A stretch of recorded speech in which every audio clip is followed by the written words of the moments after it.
రాకాలోకంకి స్వాగతం. ఈ కంటెంట్ మీకు నచ్చినట్టయితే లైక్ చేయండి, మీ బంధుమిత్రులకు షేర్ చేయండి. ఇప్పటి వరకు సబ్స్క్రైబ్ చేసుకోకపోతే సబ్స్క్రైబ్ బటన్ని నొక్కండి. అదేవిధంగా బెల్ ఐకాన్ని కూడా తప్పనిసరిగా నొక్కండి. జై హింద్ మిత్రులారా.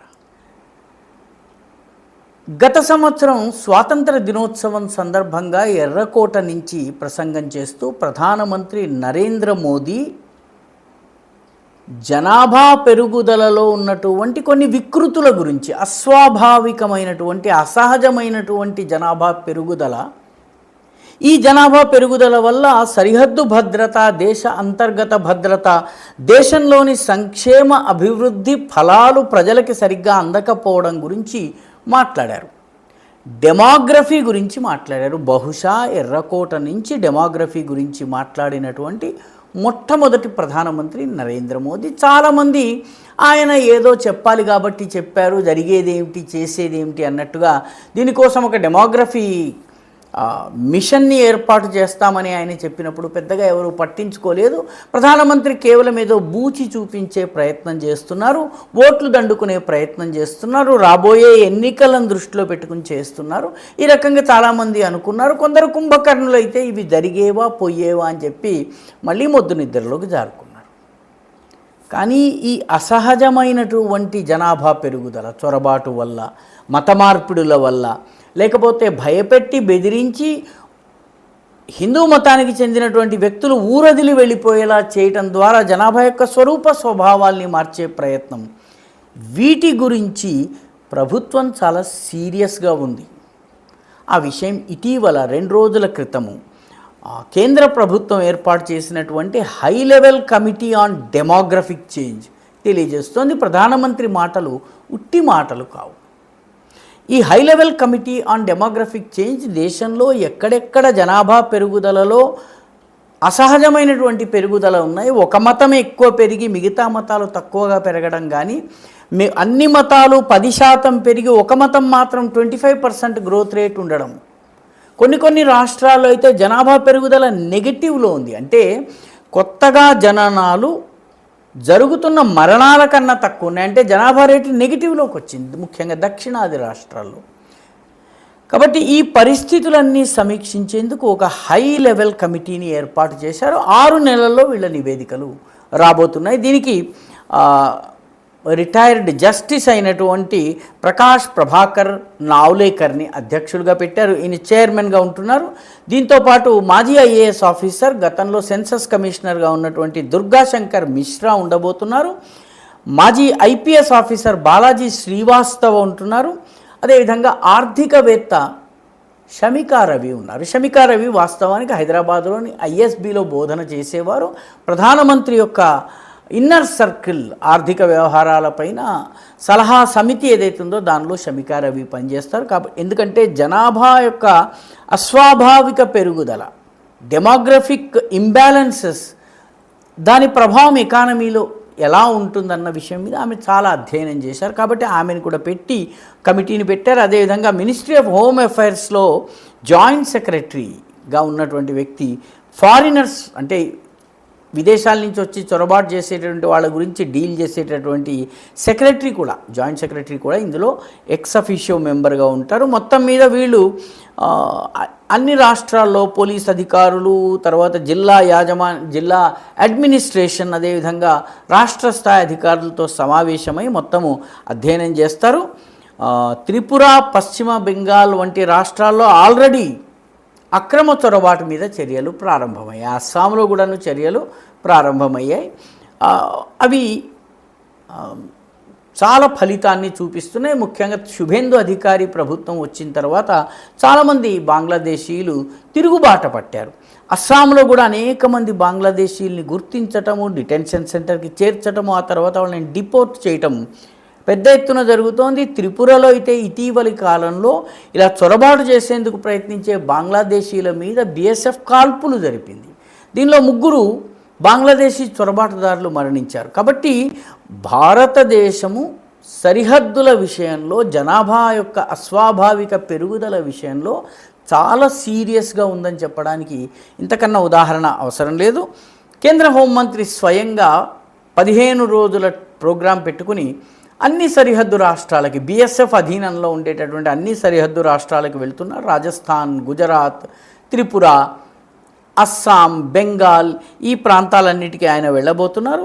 ముఖ్యంగా క్రాస్ బార్డర్ ఇన్ఫిల్ట్రేషన్, సరిహద్దు దాటి వచ్చేటువంటి అక్రమ చొరబాటుదారులు కావచ్చును, మాదక ద్రవ్యాల స్మగ్లింగ్ కావచ్చును, అదేవిధంగా రకరకాల ఆయుధాల చేరవేత, సరిహద్దు భద్రత, కంచె నిర్మాణం ఇలాంటి అంశాలపైన అమిత్ షా వాళ్ళతో చర్చించబోతున్నారు. ఇప్పటికే బికానీర్కి వెళ్ళారు. బికానీర్లో ఆయన సాంచు బార్డర్ పాయింట్కి వెళ్ళారు. చిట్ట చివరి బార్డర్ పాయింట్ 1965 వార్లో ఈ సాంచు బార్డర్లోనే చాలా భయంకరమైనటువంటి పోరాటం చేసి మన సైనికులు పాకిస్తాన్ని వెనక్కి తిప్పికొట్టారు. అక్కడికి మన కేంద్ర హోంమంత్రి వెళ్ళారు.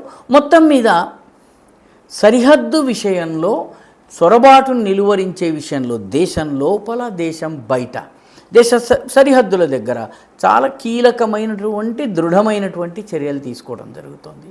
ఉదాహరణకి చాలా సందర్భాల్లో ఈ దేశంలోకి చొరబాటు అయిన తరువాత బెంగాల్ యొక్క సరిహద్దులో బీఎస్ఎఫ్ ఆపుతుంది వాళ్ళని.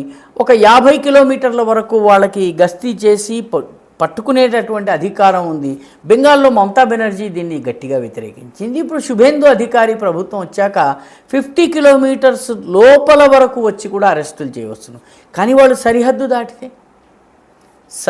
దాటి వేరే రాష్ట్రంలోకి, అంటే జార్ఖండ్లోకో, బీహార్లోకో, ఉత్తరప్రదేశ్లోకో, ఢిల్లీలోకో వెళ్ళినట్లయితే అక్కడ బీఎస్ఎఫ్ ఆపరేట్ చేయలేదు. కాబట్టి ఆయా రాష్ట్రాల పోలీసులు కానీ, ఫారినర్స్ని గుర్తించేటటువంటి వ్యవస్థలు కానీ సమన్వయంతో పనిచేయవలసిన అవసరం ఉంది. హోంమంత్రి దీనిపైన కూడా, అమిత్ షా దీనిపైన కూడా దృష్టి పెడుతున్నారు. ముఖ్యంగా స్మార్ట్ బార్డర్ 4 రకాల వ్యూహాల్ని అనుసరిస్తున్నారు. ఒకటి స్మార్ట్ బార్డర్ని ఎస్టాబ్లిష్ చేయటము, ఆర్టిఫిషియల్ ఇంటెలిజెన్స్ కావచ్చును, శాటిలైట్ మానిటరింగ్ కావచ్చును, సెన్సార్స్, థర్మల్ ఇమేజింగ్ కావచ్చును. వీటి ద్వారా 6 నెలల్లో ఇవన్నీ ఏర్పాటవుతాయి. సరిహద్దు నుంచి ప్రతి చొరబాటుని నిరోధించేటటువంటి వ్యవస్థ చేయడం జరుగుతుంది. డ్రోన్ల ద్వారా నిత్యము నిఘా ఉంచడం జరుగుతుంది.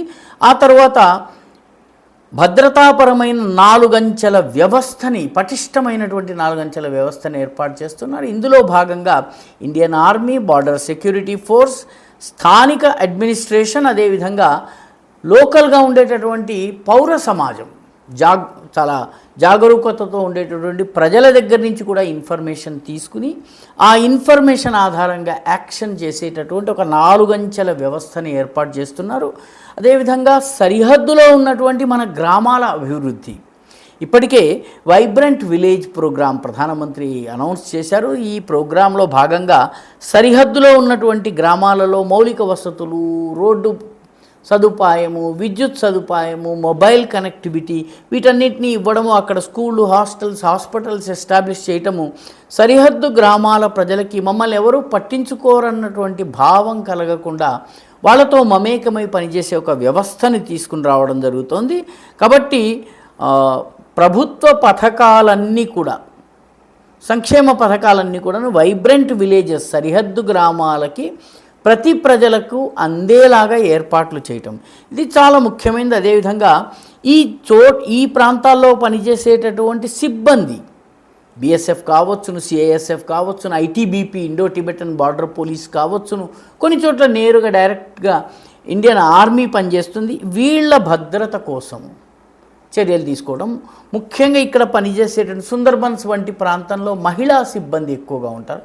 వాళ్ళ కోసం ప్రత్యేకమైన బెరాక్స్ నిర్మాణం చేయటము, వ్యవస్థల ఏర్పాటు చేయటము, ఇవన్నీ కూడాను అమిత్ షా ఆధ్వర్యంలో జరగబోతున్నాయి. కాబట్టి వచ్చే 6 నెలల్లో పూర్తిగా చొరబాటుని నిరోధించేందుకు గుజరాత్లోని రాణ్ ఆఫ్ కచ్ నుంచి ప్రారంభించి ఇటు మిజోరాం సరిహద్దు దాకా, త్రిపుర సరిహద్దు దాకా, బెంగాల్లో సుందర్బన్స్ దాకా చొరబాటును పూర్తిగా నిషేధించటము, స్మగ్లింగ్ని పూర్తిగా నిషేధించటము, అదేవిధంగా పూర్తిగా అక్రమ కార్యకలాపాలకు అడ్డుకట్ట వేయటము, ఇది చేసేందుకు ప్రభుత్వము చాలా దృఢంగా, చాలా సీరియస్గా ప్రయత్నం చేస్తుంది. అందుకే హోంమంత్రి స్వయంగా అన్ని సరిహద్దు రాష్ట్రాల్లో ఒక రాబోయే 15 రోజుల్లో పర్యటన చేయబోతున్నారు, కంప్లీట్ చేయబోతున్నారు. ఆల్రెడీ ఆయన గుజరాత్, రాజస్థాన్ పార్ట్ని కంప్లీట్ చేశారు. మిగతా ప్రాంతాలకు కూడా, నార్త్ ఈస్ట్ కూడా ఆయన త్వరలో వెళ్ళబోతున్నారు. ఈ రకంగా దేశ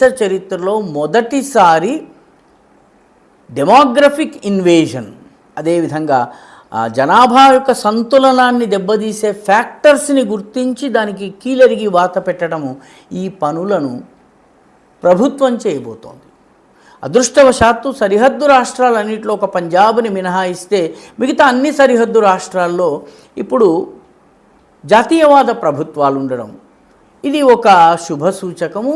రాష్ట్ర ప్రభుత్వాలు కేంద్ర ప్రభుత్వాల మధ్య పూర్తి సమన్వయ సహకారాలతో ఈ పని సాగుతుంది, అందులో ఎలాంటి సందేహము లేదు. మీకు నచ్చినట్టయితే లైక్ చేయండి, షేర్ చేయండి, ఈ ఛానల్కు సబ్స్క్రైబ్ చేయండి. మీ అభిప్రాయాన్ని కమెంట్ల రూపంలో తప్పనిసరిగా పంపించండి.